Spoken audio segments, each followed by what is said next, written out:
Merhaba sevgili Koç burçları, Siranta kanalıma hoş geldiniz. Umarım hepiniz çok iyisinizdir. Hatta bu videodan sonra daha iyi olursunuz inşallah diye ümit ediyorum. Evet sevgili Koçlar, yükselen burcu Koç olan, ay burcu Koç olan ve güneş burcu Koç olan tüm sevgili Koç burçları. Şimdi siz sürekli bana yorumlarda belirtiyordunuz. Ne zaman hani benim döngü kırılmıyor veya da bu yeni kova çağında neler yapacağız gibisinden. Ben de böyle bir video çekmek istedim. Sizin dönüm noktanız nasıl olacak veya kendi şansınızı nasıl parlatacaksınız?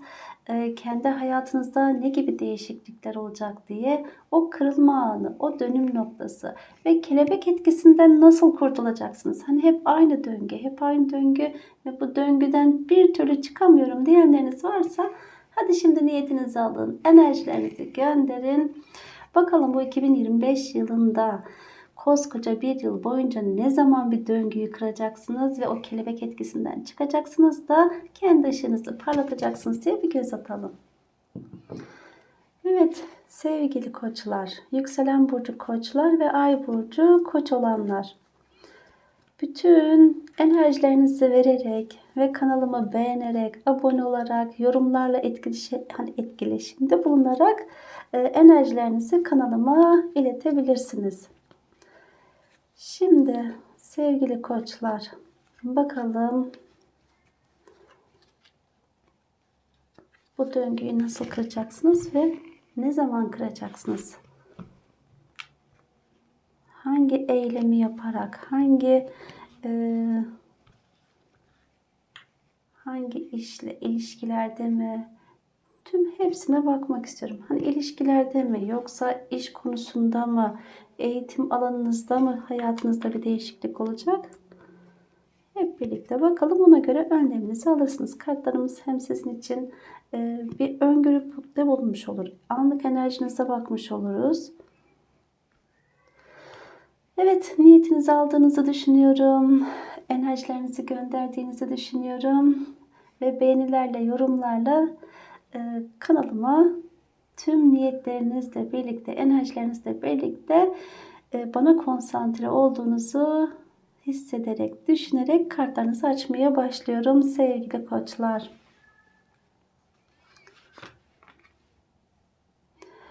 Evet, bakın en güzel kartlardan bir tanesi çıktı. İmparatoru kartı zaten kendi ışınızı kendinizin parlatacağı gözüküyor.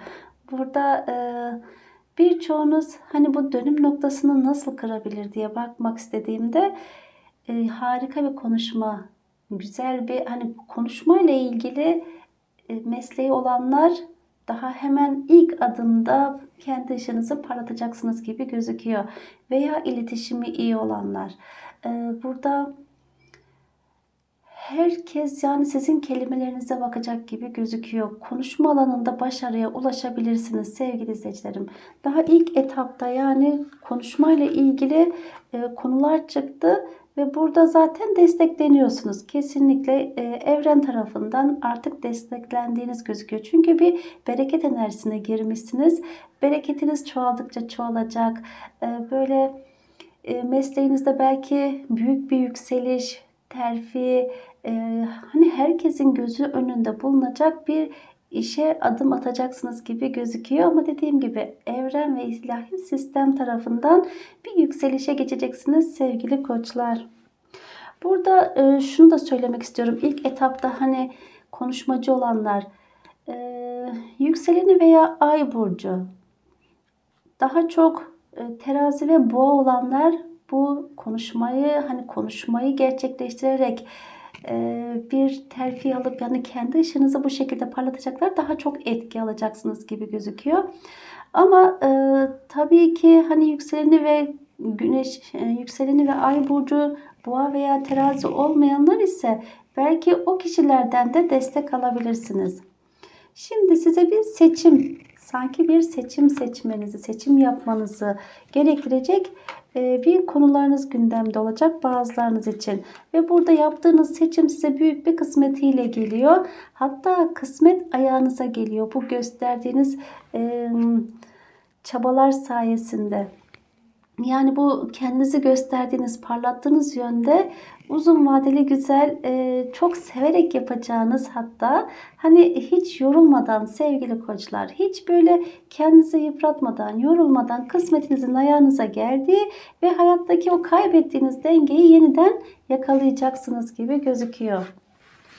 Bir tane daha alacağım ve bu da zaten sizin çabaladığınız bir konuymuş. Hani nasıl çabaladım diyebilirsiniz.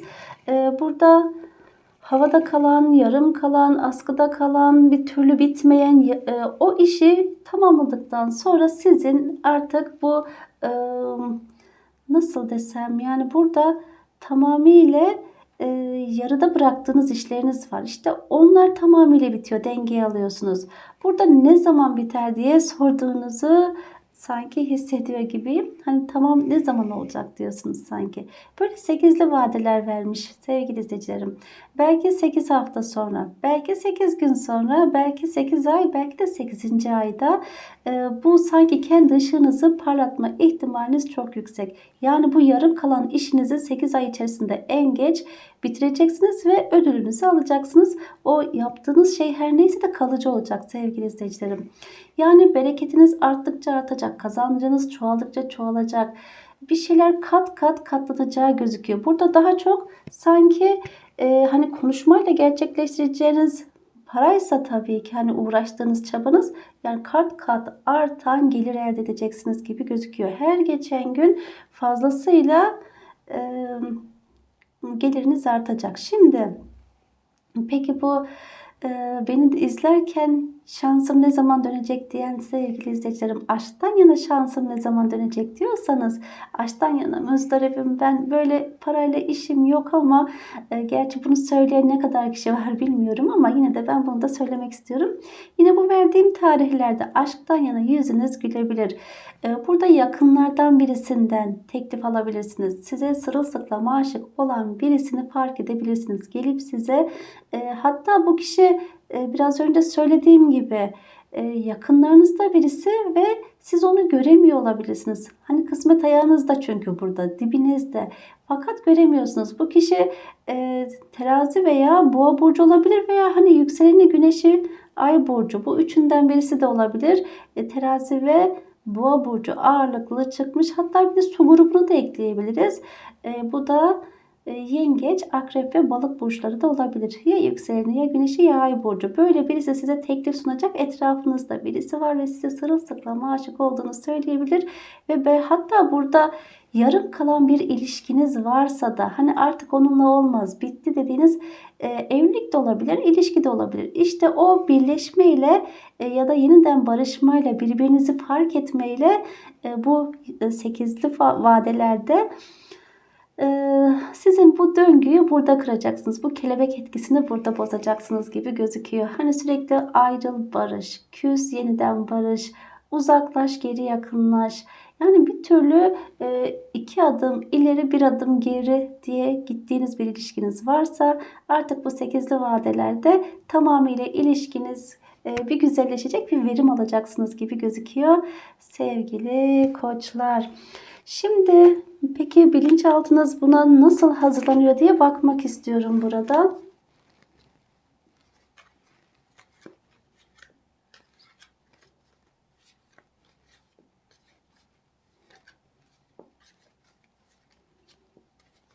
Kartları karıştırmıştım ama ben yine de sizlerin enerjisiyle tekrar karıştırmak istedim. Bilinçaltınız nasıl hazırlanıyor bu kelebek etkisini kırmaya, kendisi için nasıl, kendi ışığını parlatmak için nasıl çabalıyor diye bakmak istediğimde, evet, kartlarımıza soralım. Ne yapmak istiyorsunuz?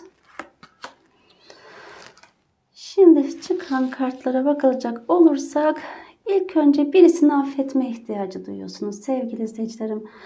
Burada yani eğer ki birbirimizi affedersek barışma ihtimali yüksek olacak biliyorum, ama daha henüz bağışlayamadım, affedemedim. Çünkü yeniden aynı şeyi yaşar mıyız? Yeniden aynı döngüyü hani aynı döngü, hep ayrıl barış veya da işiniz belki bir sorunlar oluyor. İşinizden ayrılıyorsunuz. Yeni başka bir iş bulmak zorunda kalıyorsunuz. Burada yaptığınız bazı konularda pişmanlık duyuyorsunuz. Bu da nedir? Hani ilişkide bağlılık veya bağımlılık çalıştırdığınız gözüküyor. Her neyse hani sevgili izleyicilerim, burada bir işe başladıysanız gerek duymuyorsunuz ikinci bir işi araştırmada. Oysa ki hani bulduğunuz işe bağlanıyorsunuz ya da kendinizi orada bağlıymış gibi, bağımlıymış gibi hissediyorsunuz. Oysa ki memnun olmadığınız bir konuda hani o iş yerinde şimdilik burada çalışıp tekrardan başka bir iş arayayım diye hani sanki düşünmüyorsunuz, ona pişmanlık duyuyorsunuz burada. Şimdi bilinçaltınızda burada diyor ki boşu boşuna üzülüyorum, boşu boşuna tasa yapıyorum. Artık bu iş yerinden ya da ilişkiden özgürleşmek için ya da farklı bir özgürleşme ihtiyacınız var. Bakın burada bir özgürleşme enerjisi var. İşte burada nasıl özgürleşebilirim? Şu an bulunduğum, bağlı veya bağımlı olduğum koşullardan özgürleşebilmem için ilk önce yeni bir iş arayışı veya eğitim alacaksam eğitim alıp öyle o şekilde bilgi donanımlı bir işe başlamak istiyorsam, daha hani terfi almak istiyorsanız veya daha yüksek bir mertebede işe başlamak istiyorsanız biraz hazırlık yapacaksınız burada. Yani boşu boşuna burada vakit geçiriyorum, biraz daha yükselmek istiyorum diyenler kendisini biraz daha geliştirip ve burada daha güzel bir ortama sahip olacak gibi gözüküyor. Evet, ezan başlamıştı. Ben de durdurmuştum. Şimdi tekrar merhaba sevgili izleyicilerim. Burada şimdi ilişkiyle ilgili ise bu konularınız. Hani biraz önce işle ilgili bahsetmiştim. Eğer ilişkiyle ilgili ise burada ilişkilerinizde sanki böyle artık ilişkinizi daha özgür yaşamak istiyorsunuz. Burada bir şey yanıldığınızı fark edebilirsiniz veya bir yanılgıyı öğreneceksiniz. Hani doğru bildiğim şey aslında yanılıyormuşum. Bu doğru bir şey değilmiş. Bunun farkına vardım dediğiniz ve hem kendinizi hem ilişkinizdeki insanı affedebilirsiniz. Bir şeylerin gerçeğini öğrenebilirsiniz. O gerçeği öğrenmenin de size burada hani üzüldüğünüz bir şey. Hani belki şudur. Beni aldatıyor mu? Belki benden habersiz bir şeyler yapıyor mu? İşte bunun gerçeğini öğrenip de boşu boşuna üzüldüğünüzün pişmanlığını yaşayabilirsiniz burada. Büyük bir yanılsama yaşadığınızı öğreneceksiniz. Bunu öğrendiğiniz zaman işte dönüm noktası olacak. Ve burada artık kendinizi de bağışlayabilirsiniz ya da partnerinizi de bağışlayabilirsiniz. İlişkinizde bağışlamayı ve affetmeyi öğrendiğiniz zaman, o yanılgıyı hani yanılsamayı öğrendikten sonra işte özgürce bir ilişkiden sonra aslında özgür ve birbirine bağımlı bir ilişki olacak. Nasıl olacak o? Özgürlük alanınızı koruyarak hani her iki partner de kendi özgürlüklerini yani kendi hobileriyle ilgilenip kendini daha da şımartıp motive edip ve birbirinizi özlediğiniz zaman yani aynı evin içindesiniz ve birbirinize daha böyle hani güven duyduğunuz için birbirinizle sanki daha bir kenetleneceksiniz. Çünkü burada bir sevgi var. Belki siz hani yanlış anlaşılıyorsunuz ya da nasıl desem burada hani her iki taraf artık ya siz fazla böyle kendinize özgürlük alanı isteyeceksiniz. Hani bir özgürlük alanım olsun. Kendi başıma geçirdiğim bir vakit geçirdiğim bir zaman dilimi olsun. İşte bunu koruduğunuz zaman, bu çizgiyi koruduğunuz zaman, bunu fark ettiğiniz zaman ve biraz da affetmeyi öğrendiğiniz zaman özgür bir ilişki içerisinde olacaksınız. Bu özgür ilişkiden sonra hani ayrılmak değil sevgili izleyicilerim. Biraz önce umarım söylemek istediğimi anlatabilmişimdir, bilmiyorum.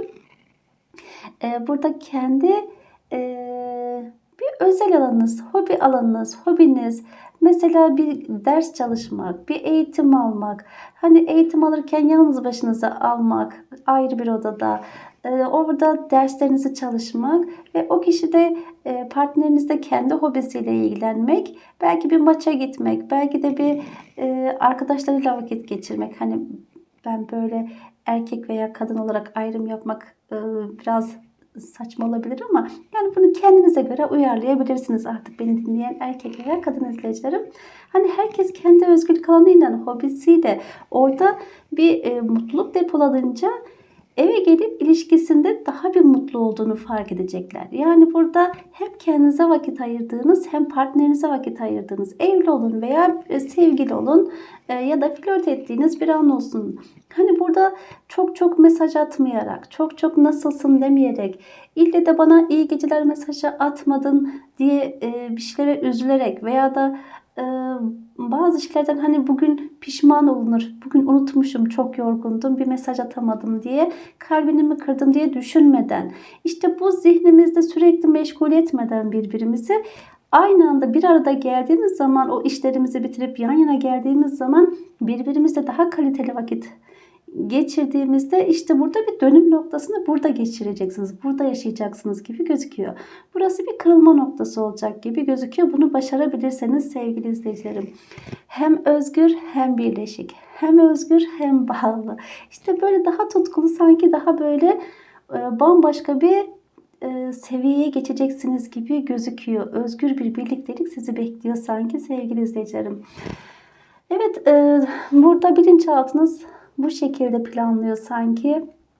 Artık her şeyi ayırt edeceği, yanıldığı veya gerçekliği ayırt edeceği, pişmanlıklarını veya mutlu olduğu ya da içinin rahat olduğu alanları ayırt edebileceğiniz, endişelerinizi neler olduğunu öğrenebileceğiniz ve artık burada kimileri bağışlayacaksınız, kimleri bağışlamayacaksınız. Bunları öğreneceksiniz gibi gözüküyor sanki bu 2025 yıl boyunca sevgili izleyicilerim.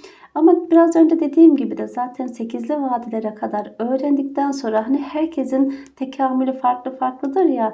Kiminiz belki 8 saat, kiminiz belki 8 gün, belki kiminiz de 8 ay ya da 8. ay. Böyle bir 8'li vadeden sonra o kırılma noktası, o dönüm noktasından sonra bambaşka siz olup ve bir şeylerde sanki yerine oturtmuş olacaksınız. O dengeyi oturtacaksınız diyebilirim sevgili koçlar. Şimdi bir de Rumi kartımız ne söylüyor diye.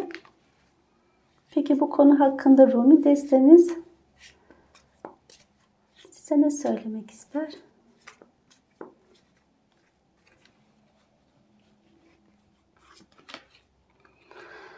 Kılıçların yedilisi, her adımda bir tuzak vardır, fazla cesurca ilerleme dedi. Burada sanırım biraz temkinli hareket edeceksiniz. Hani böyle tabii ki bir şeyleri, hani o tabuları değiştirmek, kırmak kolay değil. Burada daha çok hani temkinli gitmenizin gerektiğini söylüyor. İmparatoriçe ise kadın ilahi ışığın hüzmesidir demiş.